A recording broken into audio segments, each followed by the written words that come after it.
Varachha police સ્ટેશનના mobile સ્નેચિંગના તથા Rander police સ્ટેશનના મોપેડ ચોરીના મળી બંને ગુનામાં નાસમ હતા રીઢા આરોપીને પકડી પાડતી ઝોન 1 એલસીબી સુરત શહેર ઝોન 1 એલસીબી શાખાના પોલીસ માણસો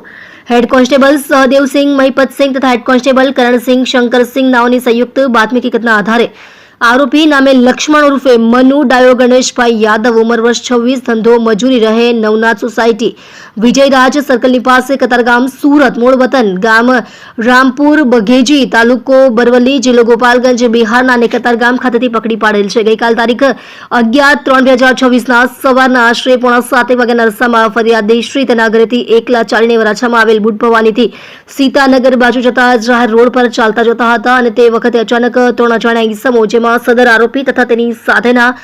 અન્ય 2 ઈસમો પાછળથી મોટરસાયકલ લઈને આવીને ફરિયાદી શ્રીના હાથમાં રહેલ ઓપ્પો કંપનીનો F27 પ્રો મોડલનો પિંક કલરનો મોબાઈલ ફોન જેની કિંમત ₹20,000નો જૂટવી ભાગી ગયેલા। મજકૂર પકડાયેલ આરોપી અન્ય 2 આરોપી નાઓની સાથે મળીને રાંદેર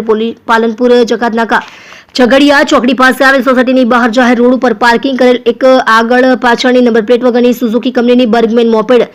જેનો રજિસ્ટ્રેશન નંબર GJ05PZ8056નો જેની કિંમત ₹85,000ની ચોરી કરેલ હતી।